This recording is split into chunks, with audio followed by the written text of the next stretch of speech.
be retarded and ride the yellow bus. Turn the car in circles until the time's bust. Out the window like cuss. On the hood of the scraper like.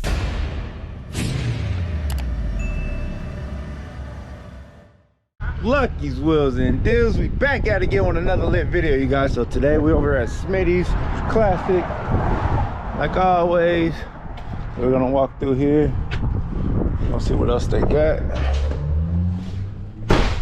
through here. Oh man, let's see what they got. Oh, I didn't see this one. Yeah, got a couple of, this is a repeat customer. We do all the maintenance on this one. He picked it up on, I think, online sale. We've done online sale. Yeah, we've done motor, transmission.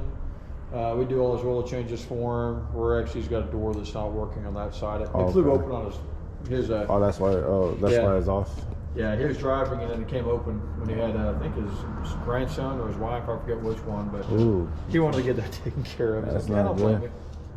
Kind of a cool little truck. Yeah. I like how it's set up. I like the stance, the wheels, everything. It's pretty awesome.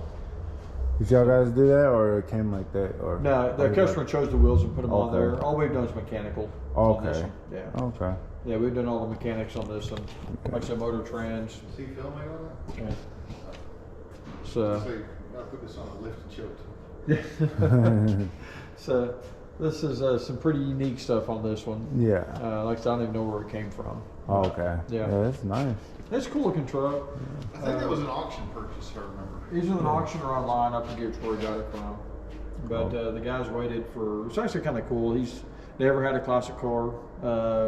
Found something that he really liked. Found it, bought it. Oh, okay. And he's had it for about a year and a half now. We've been servicing it since we was in our old building over yonder.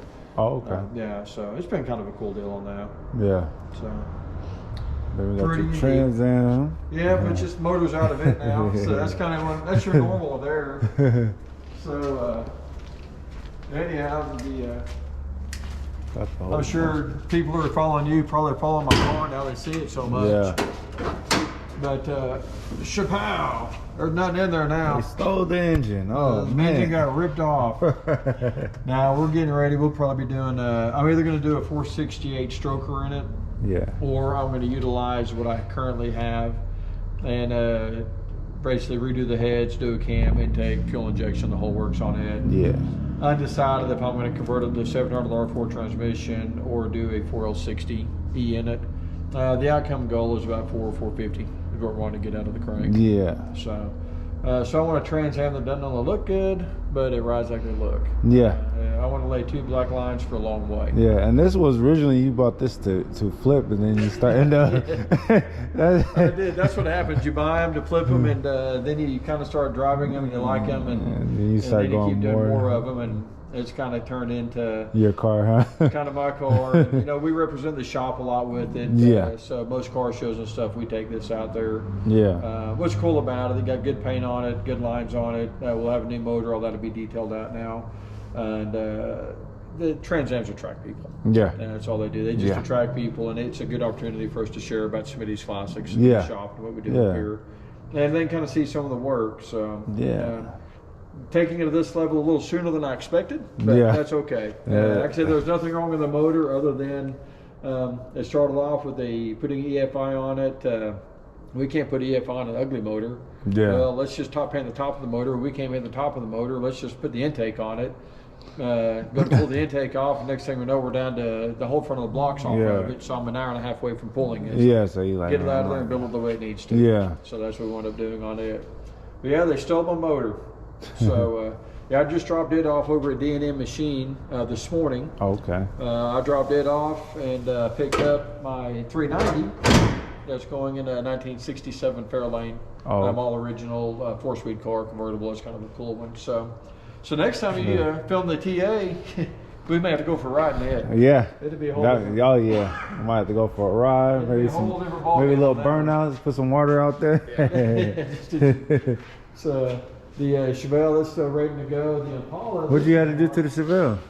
The Chevelle, that's one he brought it in for disc brake conversion. Oh, disc brake. So we did 4-wheel disc brake on it. Basically, it's an original 80-something thousand mile car. Oh, okay. And so we did replace the front end on it, replace the springs. He's getting ready to move. Oh, okay. And he wanted to have everything taken care of and done on it before he moves. So when it gets to, I think, Colorado is where he's moving, he doesn't want to have to worry about it.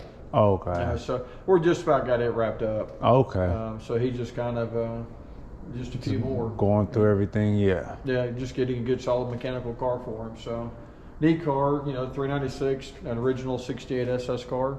Yeah. Automatic, which kind of makes it nice and easy to drive. It runs good. It runs really good. Pulls pretty hard now. When we got it, it was kind of it wasn't running to its full potential.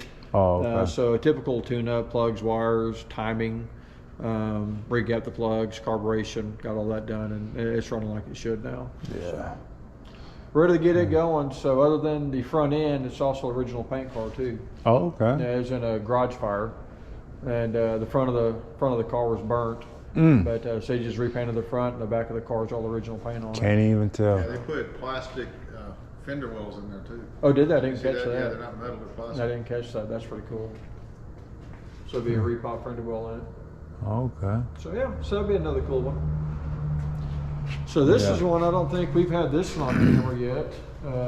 This is actually a pretty good one, the 68 Impala. This would be a fun one to follow. Yeah. 68 Impala. It was brought to us by a gentleman that owns a few businesses here in Oklahoma. And they're kind of wanting to make this a stable car for their businesses. Okay. And we're actually taking what is a very original appearing Impala. All the suspension's getting taken off of it. It's going full Ride-Tech suspension, full coilover, full 4-link. I have a Strange 373 rear end going in it, Blueprint engine, 420 horsepower with a 700 R4 match to it, and EFI going on this one. So we'll take care of all the mechanical on it, and then we're also doing quarter panel lower quarters on this one, doing the interior, and basically doing a full restoration on this car. Oh, okay. We're going to take all the chrome, have the chrome redone. What chrome we can't find, we'll polish back up. Okay. This is things that kind of kill us. We see this quite a bit. You see this screw right here? Yeah. And right up here. Yeah. People, they can't find the clips, and they just think the next easiest thing to do is shoot screws in it, which it works to hold it. But, now the guy owns it, wants to do something really nice with it. Now, I'm either got to find this trim or fix it. The nice thing is we have a TIG welder here. He's very good at what he does, and he can actually fill that aluminum in. He can get the shaping back out if we can't find the trim for it. That's what we'll do. We'll just wind up rebuilding it.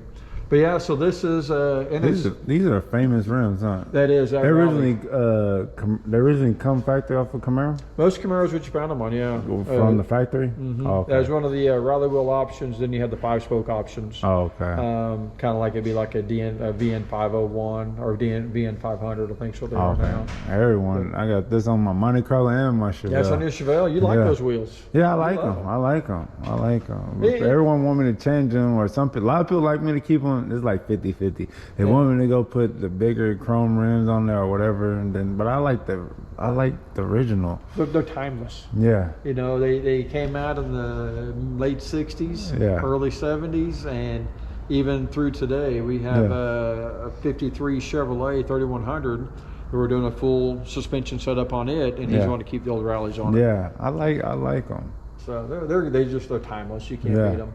And what's cool is you can get them in 15, 17s, 18s, and they're easy 20s. to paint too. Yeah. They're easy to do color match. Yeah. So I don't know how far we're going to go on this.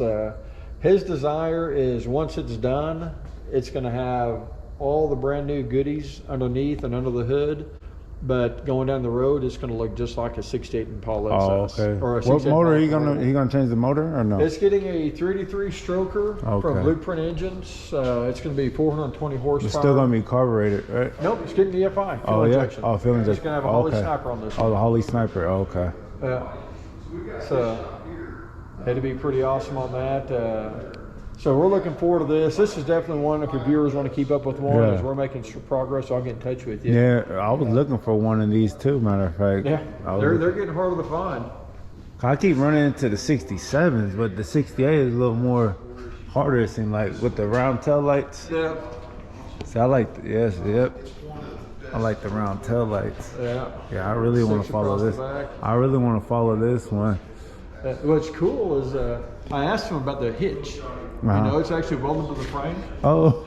They got it welded on, and I'm like, Mark, what do you want me to do with the hitch? And he's like, I want to keep it because they actually haul a trailer to campsites and stuff like that. They go to a lot of music festivals and things. So did he put that on there, or? I don't know if they put it on or not, but they use the crap out of it, so it works out pretty good. That's different. You don't normally see that. You don't. And I mean, normally we would get rid of it, but this is where they welded it on, huh? Right here. Yeah, they welded it on the frame right there. Normally we would get rid of it, but he wanted to keep it, so we'll keep it. Yeah, it's different. I'm not gonna say it's ugly or nothing, but it's different. It's different. Yeah, and it has a purpose. Yeah. You know, every vehicle has a story. Every person has a reason they want to build that car. Yeah. And you know, they like taking this thing out and taking it camping and going to music festivals and stuff. And you know, more power to them. Yeah. You know, there's no limitations what you can do. If you enjoy it, just do it. Yeah. Have fun with them. Yeah. I like this, and it's the convertible too. Yeah. I mean, as far as underneath, if you want to get some underneath stuff, most of your convertibles are pretty rusted out. Other than surface rust. Yeah. This one really isn't bad. We got good floors. I think we have a little bit of spot on the front we're going to have to patch up, and then some on the inner rocker or inner wheel wells. But for what it is really a good solid foundation to build upon. Yeah. These are actually the ones we really like to do. We do any of them. Yeah. But when we're this solid, we really enjoy these quite a bit. So yeah. It makes life a lot easier. But yeah, next time you see this will all be painted. The frame will be undercoated. This will be epoxied. We'll have stainless pipes coming out of it. We'll have a 700 Ford transmission in it. We'll have 4-wheel disc brakes. I think we're doing Willwoods on this one. Ride Tech. Coilover suspensions in the front. Oh yeah, he's going all right. 4-link in the rear. We're going all right on this. Oh yeah. I'm gonna have to keep them up to date on this one. This one I really want to follow because I like these cars, the 68 in particular. It'd be cool. Is this a super sport one or no? Just regular. Just regular. The 327. 327. Yeah. And what's crazy is the only reason they parked it was the brakes quit working. And which, you know, it's the master cylinder's bad on it. And it sat for about 3 years, and they got to thinking, it's like, well, let's just build it the way we want it. Yeah. So we're going to build this. And the cool thing is they've kind of given me not necessarily free reign. They told me what they want on the car. And so I put a package together, and they fell in love with it. The next one they want me to do is a 1950 Chevrolet 5-window truck, bone stock. Oh man, that's going to be a cool one also. So they're going to have, you know, Wild and Crazy and bone stock, and so I'm looking forward to that. We'll hopefully be seeing that one. Yeah. What's the first thing you guys gonna do with this one right now? Actually, we are going to strip it apart. We're going to get all the mechanical out of it, the motors out of it, the interior. We'll get all that taken out of it. The seats will go to Sonny's Upholstery over Midwest City. They're going to do a custom setup on that since the factory. You can still get them, but they're so far to get them out. Yeah. So they're going to go and try to get those going. Then once we get all the mechanicals out of it, it'll go to the body shop. And then we'll start addressing the body panels. The rear quarters need to be replaced. They got some mold work on them. So we'll get the body lined up nice and straight. Then once we're get all that done and get it painted, then we'll bring it back over and get the suspension, everything back underneath it. All I'm waiting on is my motor. I got notified this is Friday, so they notified me on Wednesday that my motor's ready to ship. So hopefully we'll be seeing that by the end of next week. Oh, okay. And so all that will be here ready to go. So this is a 6-cylinder.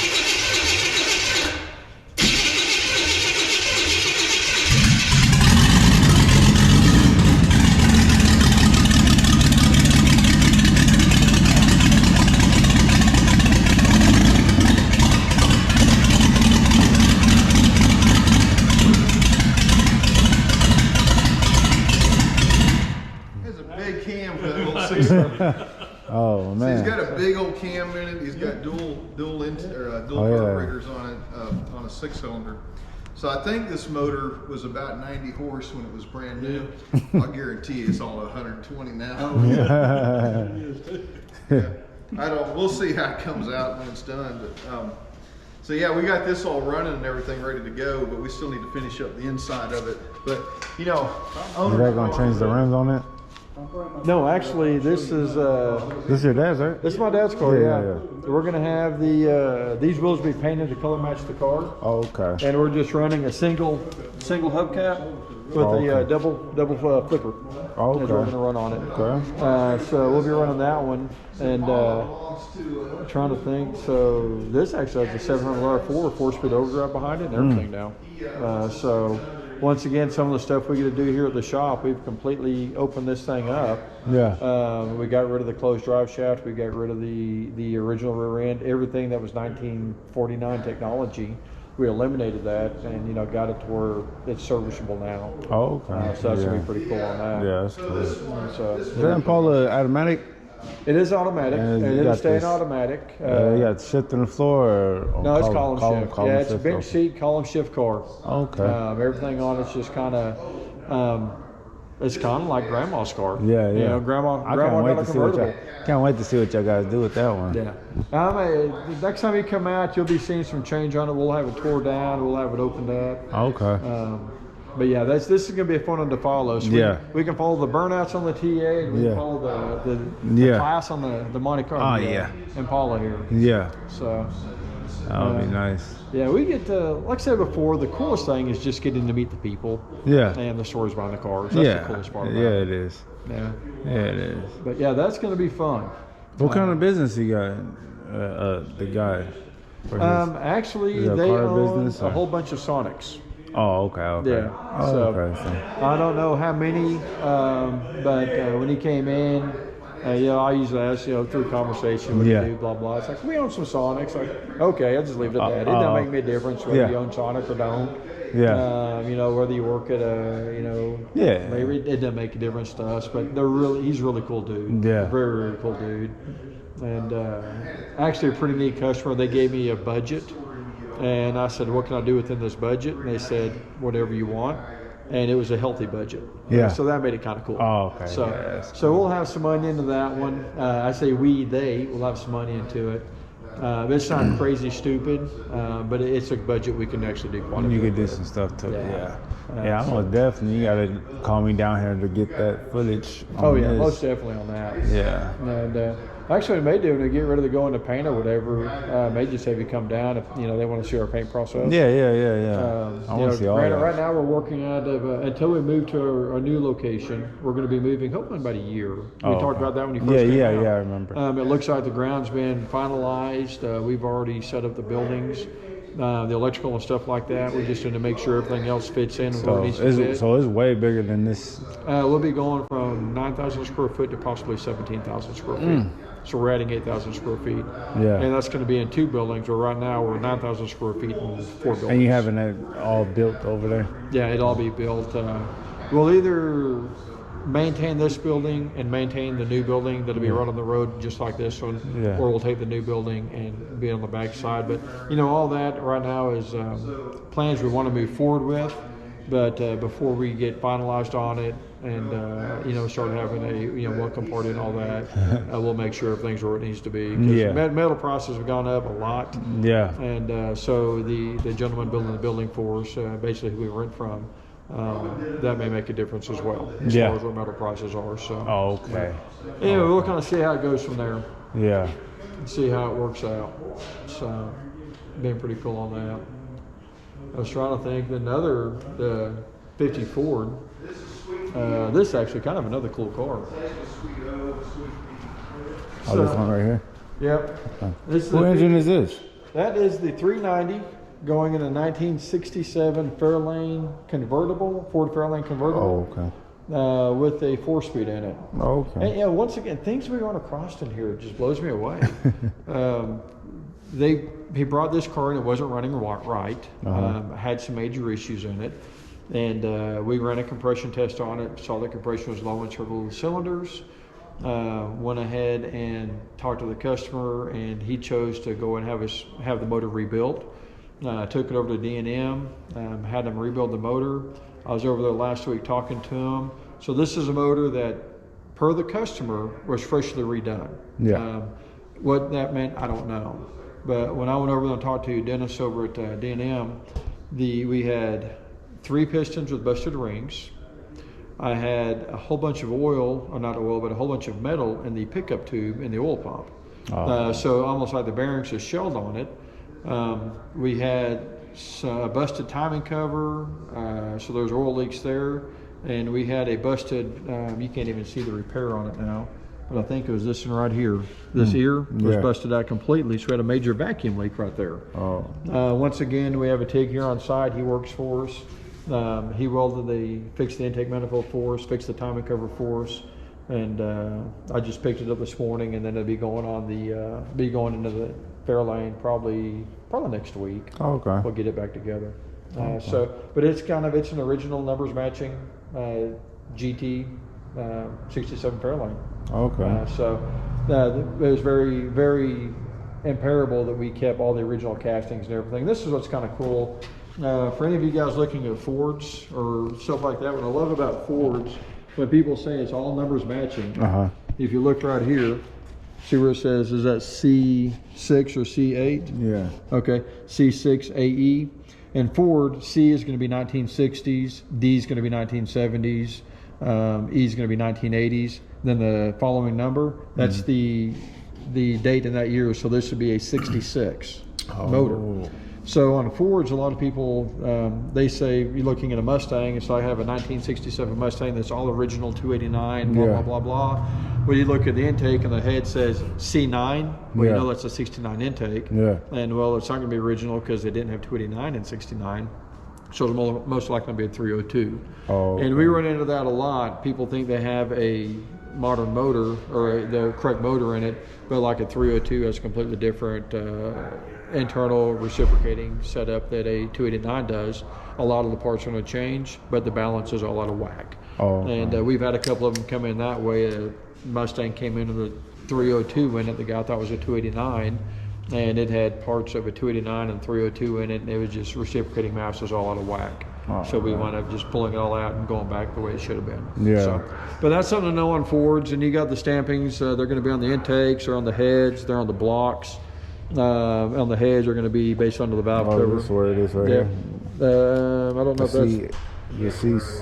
Yeah, there you go, C6 AE. So we know these heads match that intake. And then, let me rock around the block here. Yep, and there's C6 right there. I think that's C6. No, that's 352, I'm sorry. So, anyways, that's one way of telling on the Fords, the dates and stuff like that. So that's a casting number on that. That's good to know. Yeah, so for your guys out there looking at cars, you know, numbers matching is a big deal. But not all the time is numbers matching accurate. So we was at an auction here a while back, and I have a flashlight I take around, and I actually get behind motors and under cars, and I'm always got my flashlight trying to see things. I was the only person at that auction doing that. My brother was laughing at me. He was like, I want to know what I'm going to buy, dude. You know, to make sure it's where it needs to be. Yeah, so, but yeah, that's, we just picked it up today, and it's ready to go. Fresh filled, brand new, break it in and get her going. That's cool. Yeah, that'd be pretty cool on that. This is 1950 Ford. This is a Ford coupe. A business coupe wouldn't have a back seat in it. A coupe has a back seat. What's actually pretty cool on this is the gentleman's father is no longer here, but he remembers his dad having one of these when he was 19. They lived in El Reno. Well, if you look at the tag, it says 19 again. So even though this isn't the car that he had in high school with his dad, he and his dad had the opportunity to build this car. They had sold it, and of course they bought it back. He had the opportunity to work on it with him and his dad and build it back the way they always wanted it to be. Then, you know, several years later, his dad passed away. So they brought it in for us to, they drive it. It's a flathead 8 motor. Just a beautiful restoration. Been sitting in his garage. I think he told me it's been about 7.5 years since it was driven last. Oh man! And but you can kind of see they did a beautiful restoration on it. Nice. And we're going to upgrade this. He wanted to try to do power steering, so it's easier for him to drive, and power brakes. Oh. Okay. So without hurting the outside of the car, we're going to. I'll go and show you the low flathead. Without hurting the outside of the car, I'm going to be going with the POL, upper and lower control arm, and forget the company, but we got a rack and pinion we're going to be putting on this. Okay. And they're going to be able to run disc brakes when we do that. I can get that in. There it is. Oh, so this one pulls from the inside. Yeah, this is actually an inside. 1950 had that type of pull. I thought they made them all on the outside. So they started off with making them pull from the inside and then went to the outside? So this is basically an old Ford flathead, is what it is. Kind of I don't know if you've ever driven an old Ford. I'm going to push this knob in, otherwise it breaks things. I don't know if you've ever been in the car that has a flathead in it. Mm-mm. But one of the smoothest and quietest running motors in the world. I mean, they are so smooth and quiet, you almost don't know they're running. Kind of problematic like anything. They're prone for cracking the heads because they get hot. They got dual feeds for the radiator. Yeah. No, prone for cracking the heads, but you get one done up right, they're pretty awesome. And when people see a flathead in an old car, they're like, especially guys my age and older, they remember when Ford released them, and I think that's what separated the 32 Ford out from everyone else's first year of the flathead. Yeah. But just a timeless motor, very timeless. Flathead. What makes it a flathead? See your plugs? They're on top of the head. Oh. Whereas if you look at the 390, the plugs are on the side of the head. Okay. And your valves, everything's up here. The flathead, all that's basically low. Oh, so it's the opposite. Yeah. So your heads on that are only about this thick. They're about 2 inches thick. The heads on a flathead. Oh. Okay. Yeah. Whereas you're looking at 4 to 6 inches there. No, and they can be with dual pipes. They're pretty nasty sounding. They're really raspy. So just kind of cool stuff. Yeah. You can do a lot of upgrades. 3 deuces on them, 3 singles. Edelbrock makes a cool set of heads for them now. Well, they've been making them for a while. Yeah. You can do a lot of things, and they're completely drivable. As far as getting out, this car is actually an automatic with an overdrive transmission. Everybody thought overdrive was cool now. They're doing it in 1949 on the Fords. So it's actually you go first, second, third, and then you have a lever you pull, and that puts you in overdrive. Okay. As you can have like first overdrive, second overdrive, third overdrive. So it's almost like you got 6 speeds in it. It's kind of cool. Man, that's cool. Yeah. So kind of neat stuff on that. But once again, this is a sentimental build for the guy. He and his dad have a lot of memories on it. He has no desires to ever do anything with it, and they dropped it off yesterday for us to get started on it. He really had a hard time leaving it. He's like, this car's never been out of my possession, but I've talked to you guys, I follow you guys, I feel comfortable where it's at, but I just want to let you know this is a hard decision for me to make. Oh man. Yeah, so I told him we'll take care of it. So. Yeah. Anyhow, so it'd be kind of cool. But there are unique lines on them. What else you gotta do to it now? Actually, we just got it in yesterday. So where the radiator, if you look up here, see how green this is? This is all copper. What this tells me is this radiator is about gone. We have some leakage, we have some coolant, something's escaping to enough to where it's actually starting to corrode the radiator. So we're actually going to upgrade this with a 4-core or 3-core aluminum radiator. That's going to kind of go in it. He wants it, even though it's completely drivable now, he wants to be able to go down the road and stop quickly, have decent suspension, have decent turning in it. So that's kind of what we're doing, everything on the front end of it. So basically upper lower control arms, rack and pinion steering, aluminum radiator, and then I'm trying to think, that's really about all we're doing on this one. Okay. I think there's some cosmetic things you wanted us to touch up for him, but it's not bad. And I don't know how many followers you have, but I'm going to mention this. And if you want to look at the grill, there's a set of grill bumpers. They come up and they kind of go, it's an extension of this. They come up, it goes up here, comes around the bullet, and then comes back down to here. And the back, you kind of have the same thing. This guy is really looking for those. Oh, okay. So and it's attached to this? Yeah, so basically these would be gone. These bumper brackets would be gone. Yeah. And it comes up, it's another bumper bracket that comes up. And actually it kind of comes up, rolls in, and it come up right over this. It's going to be on the outside, kind of right up over it, and then right here. Okay. They're really, they're very beneficial in the fact that this bullet always gets hit. Usually these things are always flat, especially they don't have the bumper guards on them. Since he's got bumper guards, it's not as bad, but they pull up to a pole, you know, like at Sonic or whatever, and bing, pops it, and then, you know, once it dents it, there's nothing you can do with it except for buy another one. And they're getting harder to find too. But anyway, so that's what he's looking at, is for the bumper brackets. Actually comes up and goes around the grill and back down, and the like in the back, kind of the same type bumper brackets. So if any of you guys out there have some, you know, give me a call here at the shop. I don't know if you want me, phone number 405-697-3620, and let me know what you have, and we'll see if we can put something together. So, but I know you got a lot of people follow, and you know, maybe we can find them. What year is this? 1950. 1950. Yep. And it's a Ford, you said Fairlane? No, it's just a 1950 Ford Coupe. Ford Coupe. Ford Coupe, also known as a shoebox Ford. That's kind of where they're really, because actually the Coupe looks pretty racy, but you put the box top on it or the sedan, and it looks like a shoebox. But actually, this is actually the car that saved Ford. When they came out with this body style, Ford was about ready to go out, and in 1949 they came up with the shoebox Ford. And that's actually kept Ford from shutting the stores. So people think it was the Mustang. It's the shoebox Ford. And then with this, is this supposed? Oh, I thought this. I didn't see That's this. just some old 50s things they do want it. You know, back in the 50s. This is what they consider customs in the 50s. We do Halos now. They just made them half. Made them half. And I mean, you still get lighting. They're kind of goofy because you only get half of your headlight, but they look cool.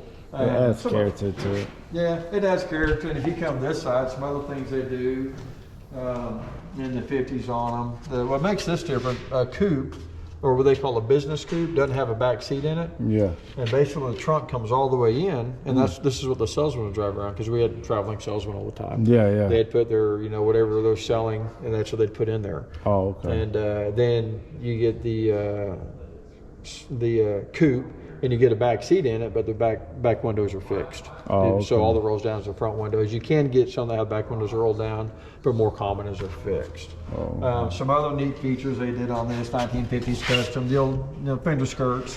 That's cool stuff. That's cool. Yeah. And I like these tires. Old big whites. And then they do the blue dots, which I think these are actually deemed illegal now. But that was kind of what it does. It turns your taillights pink. So that was kind of some of the neat things they did in the 1950s and 60s on these things. Didn't have to do a whole lot to them to make them cool, but it definitely works out quite nicely on them. So very pretty cool on that. So that's this one. So 19 again. He's ready to get it going. So we'll have it a few weeks. Most of the front end parts, some of them are on order, some of them are on back order. I hope in the next 4 to 6 weeks we'll have everything here. So, yeah, maybe another one.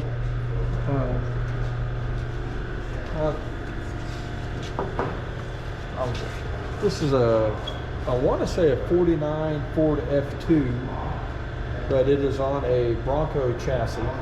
It's four-wheel drive.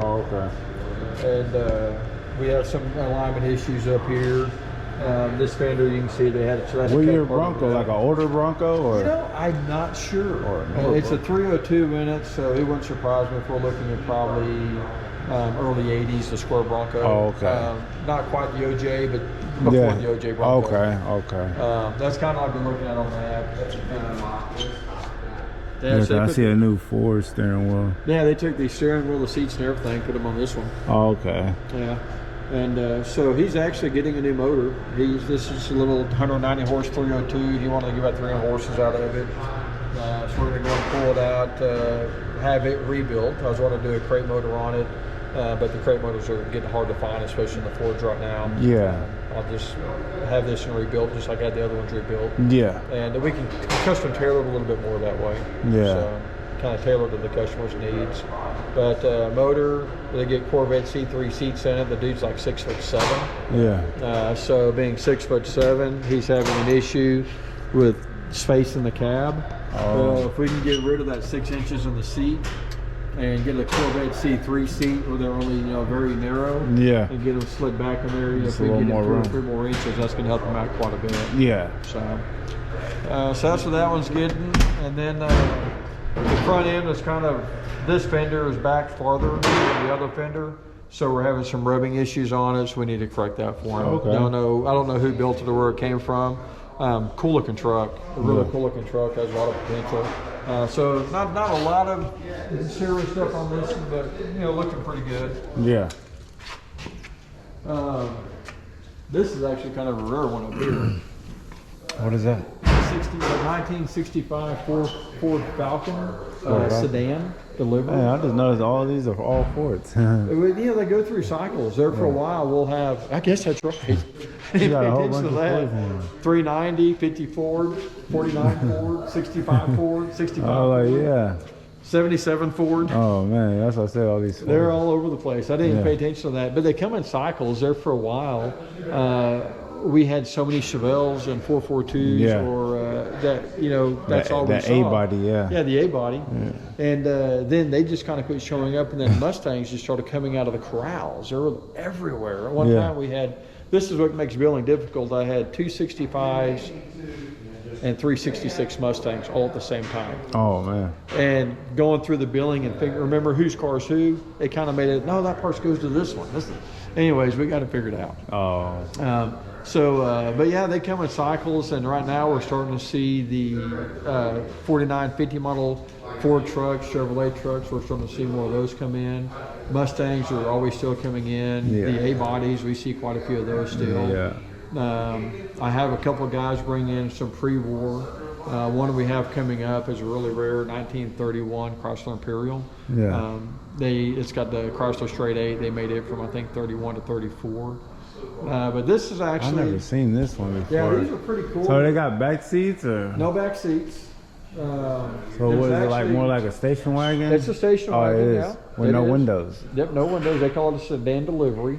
Okay. A lot of people would use these for parts or It kind of look like it's on the same body as this, but with the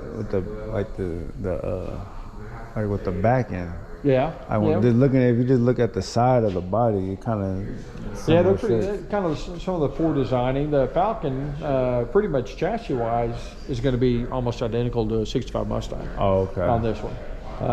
Well, they're both unibody. This is a unibody car, and that's a unibody car, which basically means that you don't have a full frame under the car. This one's got the extensions, but the frame usually stops right about here. Yeah. And then the floorboards, the rocker, the roof skin is all part of the chassis of the car. So your frame would normally stop right here. This would have nothing here. These are add-on frame stiffeners. And then the frame picks up again right here. Oh. And that's what covers it. So on Mustangs, Falcons, anything unibody, if we have to tear one apart, it's very imperative that we brace the bodies up before we take anything apart. Oh, okay. Because, I mean, especially if you're like a convertible or if you had to take a roof skin off, most of your strength is right here in your rockers. That's most of your body strength, that in your roof skin. Oh. So, but this got a 351 to Windsor, a Tremec 5-speed in it. What you doing, changing the rear end on this one? No, this is actually a abandoned project. A guy had started doing the car, and for some reason it's abandoned. I really don't know the whole purpose of it. Yeah. This customer had purchased this. He owns a few of these.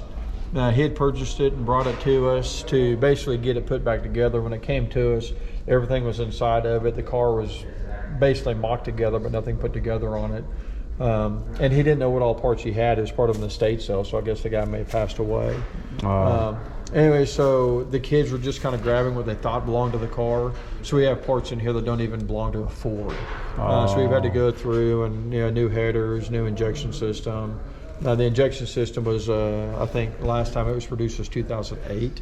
So there's no support, and it never was fired up on it. The motor in this one, we brought it in here. We was putting the injection on. I noticed the motor was really dry. It's a 351, very nicely built 351. Anyways, I noticed the top of the motor was really dry, so I went and got a bore scope and started going through the camera, or going through each cylinder, looking at the top of the pistons. Yeah. And sure enough, I found one cylinder that had a lot of debris in it, and I couldn't tell if it was rust or if it was what it was in there. So what I wound up doing is called the customer and said, hey, I got some debris in a cylinder. What do you want me to do? We would pull the heads to see what was going on in there.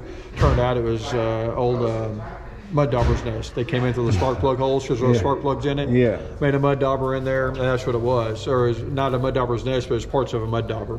So we got that all cleaned out, wound up getting it all done. So one of the things we do here is we get a lot of customers bring cars. Well, this is a freshly built motor. It was built, 15 years ago, and everything should be good on it. I don't take that as a grain of salt normally. We're going to check it out. Yeah. Because if we would have fired it up, even though it was just, mud dauber carcass in there, if you want to call it that. We've seen worse. Yeah. Even if it was mud dauber carcass nest, it's going to create damage. So we'd rather take care of it now and just be done with it. So, there's a lot of interesting stuff we see. It's nice. Rat's nest, mud daubers. But so this would be a pretty cool car. Yeah. When it's done, they went, Mustang 2 front end. Basically, you got your Mustang 2, tubular rack and pinion, your tubular control. What year did Mustang 2 come out, like the 70? Mustang 2 would have been 74 to about 79, 80, I think. Maybe in 81, actually. I just 74, huh? 74 would be the first year Mustang 2, yeah. That's when they demuscleized the Mustang as the Mustang 2. I think I had one. I think that's what I had. I think that was my second car I ever had. I think that's like a cool. 74. Did you have the 4-cylinder or V6 or V8? I don't remember. Yeah, you just drove it up. Because I bought it only for like $500, but I only had it for like a week because I got pulled over, didn't have insurance, got the car taken away from me, and I didn't have enough. I was a teenager, so I was like, man, I didn't have the money to get it out, so I only paid $500 for it, so I just let it go. So that's funny. Yeah, the Mustang 2s, they're actually starting to come up. Yeah. Especially if you get the Mustang 2. It's kind of funny, they call the Mustang 2 Cobra 302. Oh, okay. And it's a really scaled down, like 160 horse 302. But it's a V8 in a small body car, and they're starting to come up pretty good. Yeah. So, anyway, it's kind of cool. But yeah, this is going to be cool when it's done. I'm trying to think what else we have over here. Actually, speaking of Mustangs and Fords, we do get a few Chevys. This is a Ford, right? This is a 77 Ford Highboy, is what they call it. We got Ford Mustang. We got a whole bunch of I got three Mustangs and two Mustangs in it right now. Oh, man. But this is a 77 Ford Highboy. Once again, bought it at auction. Had some things on it. If I had pictures up under the hood, you can't tell it now. But where we have regular plug wires now, whoever had built the car, I call this, we kind of nickname cars, and I call this the moonshine steel. The moonshine. Whenever I pop the hood up, coming off of each lead to the plug, the guy had copper tubing. So they had pulled copper tubing up and bent it, and it looked really awesome. But you imagine opening the hood of a vehicle, and you have copper tubing carrying your electrical current from your distributor to your spark plug. Yeah. It never could have ran right. Yeah. And then I was just couldn't imagine, if you put a ring or something by it, or it could bite you. So I told the customer, this isn't very good. They bought it that way. They thought it was cool. I was like, we probably want to put plug wires on it. Yeah. So we put plug wires on it, some front end work on it, fix some oil leaks in it. Once again, they've been looking for a F-250 Highboy, which I really didn't know anything about them. Apparently, they're kind of a hard truck to find. Yeah. Very hard truck to find. They got what they call a divorce transfer case, which is kind of cool. This one leaked. We had to rebuild the seals and everything in it. And so they finally found one after years of searching and brought it up to us to say, hey, it's running, but these are some things we're concerned about. Can you take a look at it? So we did. And I think we need to put the rear main was leaking in it pretty good. The pan's out of it right now. We put all that back together. And then I think this one's about ready to button up and go home. So it'll be going home So on when you Tuesday. do the rear main seal on this, you don't have to take the engine out? No, because, that made it nice. A lot of them you got to. You do, because the cross member runs right underneath it. Oh. And that 69 Chevelle you was looking at earlier, the Trans Am, that's what we had to do on it. Oh, so you got to rear take main was that. leaking, we had to yank the motor out of it, or we had the oil pan was cracked, but same thing, we had to pull the motor to replace it. So yeah, you're right. Oh. And that's one of those things that you know, it's got an oil leak on the back of the transmission, the back of the oil pan. Can you fix it? Well, yeah. Was it just a seal? Yeah, the seal's about $1.50, but the labor to get to is a whole different story. Yeah. And that's hard to explain to people sometimes. Yeah. But no, this one, the motor, actually the mounts are kind of far on the motor, and there's so much clearance. You can see the cross member, you know, you can see the axle and stuff down there. Yeah. There's so much clearance, we just unbolted it and pulled it out. It's kind of like working in a Corvette. That's one thing I do love about the Corvette C3s. Actually, a lot of things, but if you have to do anything on the bottom of it, you can pull the oil pan. It's all exposed. It's real easy to get to. Yeah, because they mount all the way at the front of the motor. Oh, okay. So this would be a cool one when they get it done. Whoever built it, I don't know where they had it built out or where it even came from. But, I mean, they did some neat stuff to it. They got LEDs. Got LEDs up top. You know, decent interior in it. Nice. You know, it's not rusted out or anything like that. Everything match. Everything looks good. I've never seen this done on gauges, and I actually kind of like it. You know, it just had the idiot lights in it, and someone took time and they laid a template out and put the gauges in the dash and did a really good job. Did they get it to work or no? Or are you just there? All the gauges work. Oh, okay. Yeah, it's just I've never seen anyone do that. Usually they put the pods, they hang them under the dash, and you know you hit your knee on them or whatever. That's pretty cool though. But yeah, that looks pretty awesome. I like that. And I got the LEDs up top. That's cool. Yeah, they're all blue. That's cool. And they got the light right there. Yep. So this is so it is automatic. It's automatic. Yeah, most of these would have come in. Most of them were automatics. So 4-speed would be pretty rare. What kind of material is this? Yeah, probably 1977. Rough. It is, and that's what we had in '77, man.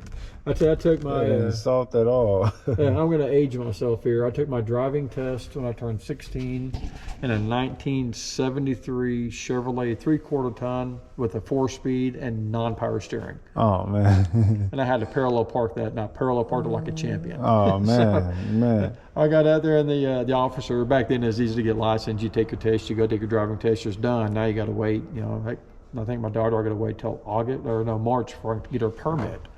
And we went in there, and he looked at me. He was like, "Yep, we're driving the truck. Okay, let's go." Yeah. So that's what we did then. So, hey, I had a '72 Dodge Dart. I had an MG Midget. Would have been a lot easier, but I want to do it in my truck because it's my truck. Yeah, so, yeah. But cool. That's kind of the material kind of dates them, man. This is plush back in '77.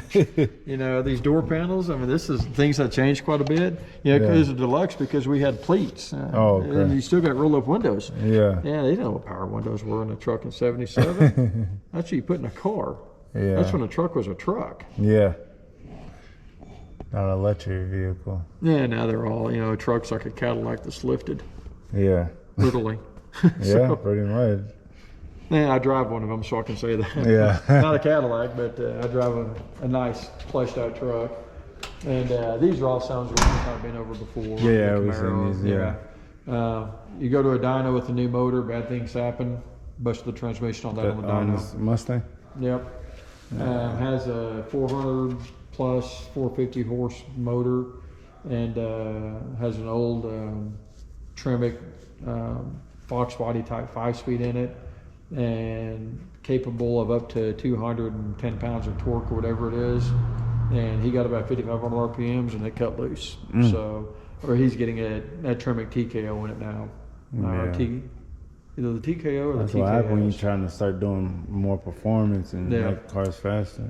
And that's kind of, you know, that's the hard thing when it comes to the cars. Yeah. Everybody wants, you know, these say an old car, they want it to be lumpy, they want a big idle, they want it to do burnouts, they want it to be fast. But you start doing stuff like that, and it really changes. Hold on a sec. Yeah. Turn this off. Anyways, you kind of, you change the characteristics of the vehicle quite a bit. You go to a big cam where they're not as drivable as they used to be. Yeah. That's my big thing on my Trans Am. I want it to run good, but I want to build the motor in a way that it will run good and you can still drive it. Yeah. Hence why a lot of people go to the LS like what's in your car. Yeah. You have a whole lot of power, a whole lot of horsepower, and a car that's very manageable to drive. Yeah. Which just makes it really nice. Yeah. You take the old, push-rod style V8s, the 350s, the 302s, the 351s. You put a big cam in them, you kind of lose that ability unless you start going full roller, and then you're talking, you might as well do LS at that point. Yeah. And so that's kind of when I talk to customers and they say, I wanted to go fast. I was like, what kind of fast? Quarter mile fast or stop sign to stop sign fast? Yeah. And are you planning on driving it or are you planning on racing it? If they want to drive it, then we're gonna dull it down a little bit, because once you start doing the performance, like you said, you take a lot of street ability out of it. So, yeah, that's why we're trying to tell people. They're like, oh, you should go with this engine, this. I'm like, no, I'm not racing. I want to just have a good daily. Yeah. All my cars, I just want them to be reliable, crank up, go wherever I need to go. Yeah. And basically, that's it. I'm not racing or nothing like that. Yeah, the funnest car is the one you're driving right now. Oh, so when you're having to fix them in the garage, they're no fun. Yeah. Yeah. A lot of people put a lot of money in these cars. They don't never get to drive them because they keep trying to make them faster. And then they doing the rear end. Then they doing the transmission. Yep. Then they doing all the brakes. And it just forever. It never ends. Or they misbuild stuff. A lot of cars are built. A lot of people come in and they have looked through the catalogs and they build a car through the catalogs. Which, nothing against catalogs. I mean, there's some good information in there. But they'll say, I want this cam on this motor with these heads, and none of it matches. Yeah. Or then they put it on a stock transmission with a 10-inch Chevrolet rear end. Well, then you're going to start breaking the weakest link. You start putting power to the ground, the weakest link's going to break. Yeah. And so then you're back to fixing it. You're fixing it. So I'd rather just build one. That's kind of my hang up on the TA is. Like I said, I want to go fast, but I want to drive it every day because I like driving. You drive it all the time. I'm like, you don't want to make it. It's gonna kill the whole feeling for you. Yeah, it's gonna change the whole feeling. You're like, man, it's gonna use up more gas. It's gonna be not as reliable as it was. Yeah, more gas, not as reliable, not as Right now, I can drive through town. I can sit at the stop sign. And it's nice and quiet and smooth. Yeah. Put a big can, loud, drawing extra attention to yourself. Yeah, so definitely keep them good. And I always tell people if they want to enhance the performance of a car, do it in the suspension. Yeah, you can do suspension on a car, and if you enhance the suspension, that car will not only ride better, it will feel faster, and it will handle 10 times better. Yeah. When I used to race motorcycles, that was the biggest thing. I race motorcycles as an instructor, and they'd come in on these R6s and R1s, and I want to put a pipe on it. I want to do this. I want to do that. And I was like, let's just focus on suspension. Yeah. That'll make you faster. Yeah. And I always loved it because I had a slower bike with suspension built, and I'd love going out to the track with those guys and just destroying them because my bike is set up right. Yeah. Same thing with the car. Set it up right, enjoy it. And if you want a cruiser, set it up for a cruiser. If you want a track day car, set it up for a track day car. Yeah. If you want to have the best of both worlds, buy a Corvette. No, yeah. or put a lot of time into them. Yeah. They can be done. Everybody want to be the fastest. That's the problem. I want to be the fastest. Yeah, like you said, there's always someone faster than. There's always going to be someone faster than you. Yeah, and then you kind of start creating stupidity at that point too. Yeah. So you're always faster when you're a bunch of group of friends trying to make you go faster. Yeah. I can do it. So, but that's it. Mike, he's one driver. He's one driver on this one. That we're going all suspension on that truck. All suspension is a very mild 350. It's 300 horse 350 in that truck. Yeah. Once the rear end gets here, the rest of it goes back together. The front end's done. So the rear end will be here in about a week, I think. Oh, okay. Yeah, so we'll be able to set the 4-link up on it. So we'll have a truck he can go out and enjoy and drive. So, yeah. Pretty cool. It says no brakes, so you got to put the brakes in. We do that because we've been through the complex, from this shop to my father's shop and back around is almost a quarter mile, that we have to go around to the buildings. We'll have to push a lot of them or we'll tow a lot of them. Sometimes you just grab the trailer and haul but they'll go down the hill to the assembly or body shop, and they forget we don't have brakes on car. Oh. So, you know, we're out there, you know, so usually we're like, no, we got to, you know, so don't, you know, just push it and let off. You know, you can roll it down the roll and we can control it that way. Yeah. Or a lot of them, we got to drive in and drive out. Like they'll run, but they may not. We may be waiting on. We may be doing a brake upgrade on it. We're waiting on, you know, the master cylinder booster. Yeah. The car will start just fine, but we have no way to stop it coming in. Yeah. So. Are And, those Corvette hoods over there? yeah, that's a 81 model Corvette. We're doing that's an old 88 hood for it. Both of them? Yeah, both of them. This is the color of the car. This is just a regular Corvette hood. This was one to put on it. This is white or is it pearl? It's just white. It's just gel coated is all it is. It's not painted. Okay. Yeah. Anyway, so that Corvette, we've kind of been, you know, everyone talks about, you know, the hang up as far as on the parts and stuff like that. This Corvette has been held up on my AC unit. Mm-hmm. I ordered the air conditioning unit the first week of September. I just got it in Wednesday of this week. Oh man. So it has been waiting on that AC unit because the Corvette, they're so tight under the hood. We're removing all the factory AC stuff out, and you got the motor and stuff in it. You can't do that. You can, but it's really compact and tight in there. So while the motor's actually sitting right there, while the motor's out, just take care of all that now.